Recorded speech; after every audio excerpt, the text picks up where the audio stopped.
파트 2. 스톡스의 가족. 100만 명 구룡운동의 도화선이 된 MB 스톡스 선교사의 넷째 아들이 바로 찰스 데이비드 스톡스이다. 스톡스의 아버지인 MB 스톡스는 1882년 12월 12일 미국 사우스캐롤라이나주 콜롬비아에서 당시 감리교 목사였던 아버지 존 리맥스 스톡스와 어머니 로레타 피어스 바렌틴 사이에서 일남 이녀 중 막내로 태어났다. 흥미로운 것은 MB 스톡스가 태어난 곳의 거리 이름이 메리온 거리였다는 점이다. 다시 말해 스톡스의 할아버지가 아버지 MB 스톡스의 이름을 지을 때 메리온이라는 이름에 특별한 의미를 부여했는지는 모르지만 태어난 곳의 거리 이름과 같다는 점에서 매우 흥미롭다. MB 스톡스는 첫째 아들의 이름을 부친의 이름을 따라 존 리맥스 스톡스 2세라고 짓기도 하였다. MB 스톡스는 대학을 졸업한 후에 사우스캐롤라이나주 조던이라는 작은 시골 마을의 학교에서 교장 겸 교사로 활동했다. 이 학교에는 교사가 한 명 더 있었는데 그 사람이 바로 그의 아내가 된 플로렌스 폴린 데이비스였다. 사실 폴린은 MB 스톡스보다 6살이나 연상이었지만 이 둘은 같은 집에서 하숙하면서 서로 사랑하게 되었고 마침내 결혼하게 되었다. 안타까운 사실은 그들이 결혼 생활 초기에 첫째 아이를 가졌지만 출산 후 몇 시간 만에 아이가 사망해서 큰 아픔을 겪었다. 이 트라우마 때문에 폴린은 네 아들을 키우면서 그들의 안전에 항상 주의를 기울였다고 한다. 폴린의 아버지인 찰스 맥퀸 데이비스는 당시 성공한 사업가 겸 부유한 농부였다고 한다.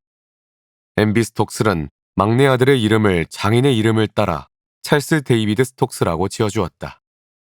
결혼 후 MB 스톡스는 감리교 목사가 되어 아버지가 목회하고 있던 사우스캐롤라이나주를 떠나 자신에게 일찍 목회 기회를 준 노스캐롤라이나주에서 첫 목회를 시작하였다. 그때 미국 남감리회 노스캐롤라이나주 연회 소속 한국 선교사였던 제이 로버트 무스로부터 1903년 원산에서 대부흥이 일어났는데 선교사들이 많이 필요하다는 이야기를 듣게 된다. 평소 부흥에 관심이 많았던 MB 스톡스는 기도하는 가운데 한국 선교사로 자원하여 1907년에 아내와 함께 한국에 도착하게 되었다. 처음에는 주로 서울에서 초기 정착과 언어 연수를 했고 1908년부터 개성에서 본격적인 선교를 시작하게 되었는데 그곳에서 첫째 아들이 태어났다. 1909년 9월에 서울에서 열린 제13차 미국 남감리회 한국선교연회에서 원산으로 파송된 MB 스톡스는 1903년 하디를 통해 일어난 대부흥의 진원지였던 원산 지역에서 선교 사역을 이어갔다. 그래서 첫째는 개성에서, 둘째와 셋째는 원산에서 태어났다. 자신의 형들이 한국에서 태어난 것과 달리 형제들 중 유일하게 미국에서 태어난 스톡스만 한국에 다시 돌아와 아버지의 대를 이어 선교사로 활동했다는 점은 매우 아이러니하다. 첫째 형의 이름은 존 리맥스 스톡스 2세인데 이는 친할아버지의 이름과 같다. 스톡스는 1908년 8월 23일에 개성에서 태어나 서울 외국인 학교를 졸업한 후 미국으로 건너가 켄터키에 있는 에즈베리 대학을 졸업했다. 그리고 듀크 대학교에서 목회학 석사에 준하는 신학학사 학위와 예일 대학교에서 철학 박사 학위를 받았다. 그 후 사우스캐롤라이나주에 있는 세인트 존스 감리교회에서 담임 목사로 활동하다가 노스캐롤라이나주에 있는 파이퍼 대학의 총장직을 맡았고 나중에는 노스캐롤라이나 대학교의 부총장직을 수행하기도 하였다. 둘째 형인 제임스 칼라이 스톡스는 1910년 6월 20일에 원산에서 태어나 서울 외국인 학교를 졸업한 후 1928년에 미국으로 건너가 큰형이 다니고 있던 에즈베리 대학에서 공부한 후 감리교 목사가 되었다. 주로 노스캐롤라이나 주에서 목회하였고 후에 감리사와 감리교 기관지의 편집장을 맡기도 하였다. 셋째 형인 맥보이드 스톡스는 1911년 12월 20일에 원산에서 태어나 서울 외국인 학교를 졸업한 후 미국으로 건너가 에즈베리 대학을 졸업했고 그 후 듀크 대학교에서 첫째 형과 마찬가지로 신학학사 과정을 마치고 보스턴 대학교에서 철학 박사 학위를 받았다. 그 후 에모리 대학교에서 31년 동안 조직신학 교수와 부학장으로 지내며 후학을 양성하였고 1972년에 미 연합 감리교회의 감독으로 선출되어 미시시피 지역에서 1980년까지 감독직을 수행하였다. 특히 그가 감독으로 재임할 당시에 미시시피 지역의 흑인 교인들과 백인 교인들 사이에서 중재자 역할을 한 것은 그의 위대한 업적으로 남아있다. 맥 스톡스 감독은 생전에 10권의 단행본과 수많은 논문을 저술하였으며 그가 쓴 저술 가운데 감리교의 핵심 신념이라는 책은 미국뿐 아니라 스페인과 중국에서도 번역 출간되는 등 전 세계적으로 보급되어 최근까지도 출판되고 있다. 특히 모건대학교 학장이었던 남기철 박사는 자신의 지도교수였던 맥 스톡스 감독의 이 책을 1977년에 감리교인은 무엇을 믿는가라는 제목으로 번역하여 한국에 소개하기도 하였다. 감리교의 핵심 신념, 한국어판 머릿말. 전에 나의 학생이었던 귀한 친구 남기철 박사의 요청으로 이 서문을 쓰게 된 것을 기쁘게 생각한다. 나는 한국에 깊이 뿌리박고 있는 사람이다. 나의 부모님이 거기 오래 사셨고 나는 한국에서 태어났다. 나는 한국인 친구들과 같이 자라면서 한국말이 몸에 배었다. 미 연합감리교회의 목사가 된 나의 새 동생도 고등학교를 졸업할 때까지 어린 시절을 한국에서 보내는 특권을 누렸다. 그중 특히 찰스 스톡스 박사는 평생을 훌륭한 한국 백성들과 함께 살면서 일하고 있다. 이처럼 한국이란 나라와 그 백성은 나의 마음에서 귀중한 부분을 차지하고 있다. 미 연합감리교회에는 이 작은 책자가 두루 보급되어 아직도 미국 내 감리교인들 간에 널리 애용되고 있다. 그리고 번역도 여러 나라 말로 이루어졌다. 이 책자는 위대한 웨슬리의 전통을 물려받은 우리 감리교인들이 소중히 여기며 전하는 바를 쉬운 말로 적어본 것이다. 이 책은 본래 평신도들을 위하여 쓰인 것이다. 이 책은 교회 학교와 청년회, 장년회 등에서 교재로 사용되어 왔으며 목회자들은 새 교인들에게 주기도 하고 입교인 훈련용으로도 자주 사용해 왔다.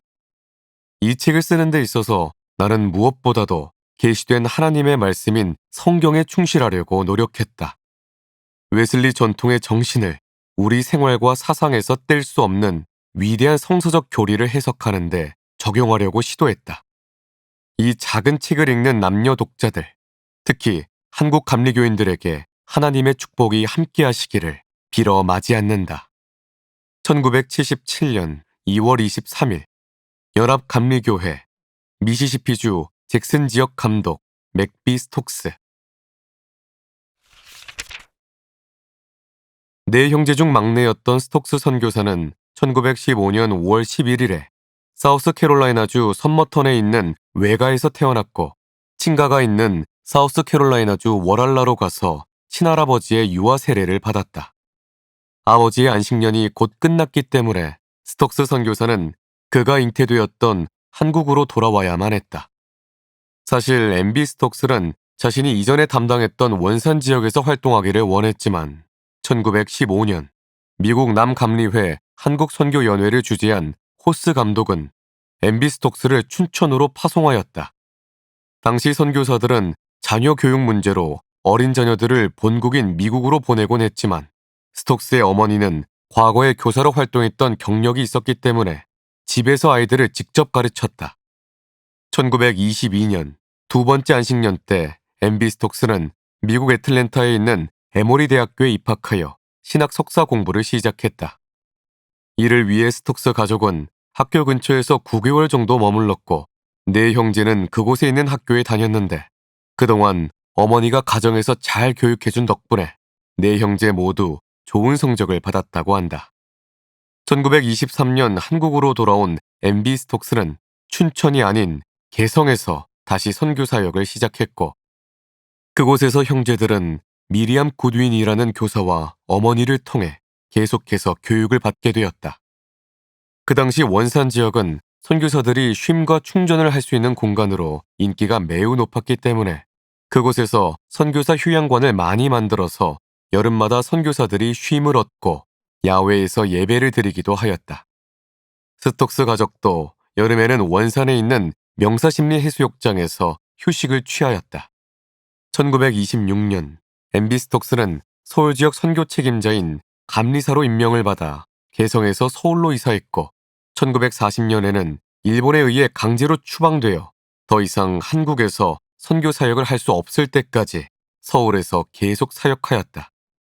바로 이때부터 네 형제는 서울 외국인 학교에서 공부를 시작하였는데 당시 첫째는 18세, 둘째는 16세, 셋째는 15세, 넷째인 스톡스 선교사는 11세였다. 특별히 스톡스 선교사가 12세 때 가정예배 시간에 아버지로부터 너는 진짜 기독교인이냐? 라는 질문을 받으면서 자신의 구원에 관해 고민을 하게 되었고 이 과정에서 진정한 회심과 마음의 평화와 기쁨을 체험함으로써 스톡스 선교사는 진정한 기독교인이 된다. 네 형제가 다닌 서울 외국인 학교는 1912년에 미국 북장로회 언더우드 선교사의 며느리인 에셀 반 웨그너 언더우드를 포함한 7명의 외국인에 의해 설립되어 지금까지 남아있는 외국인 학교다. 1929년 세 번째 안식년 때 MB 스톡스는 켄터키주 윌모어에서 지내게 되었고 당시 스톡스 선교사의 첫째 형과 둘째 형은 윌모어에 있는 에지베리 대학을 다녔다. 그리고 스톡스 선교사는 약 1년 동안 에지베리 대학 건물을 공유하고 있었던 에지베리 고등학교에서 공부하였다. 에지베리 대학은 스톡스 가족에게 특별한 곳이었다. 네 형제가 모두 공부한 곳이기도 하고 스톡스 선교사를 포함한 3명의 형제가 에지베리 대학 졸업생과 결혼했기 때문이다.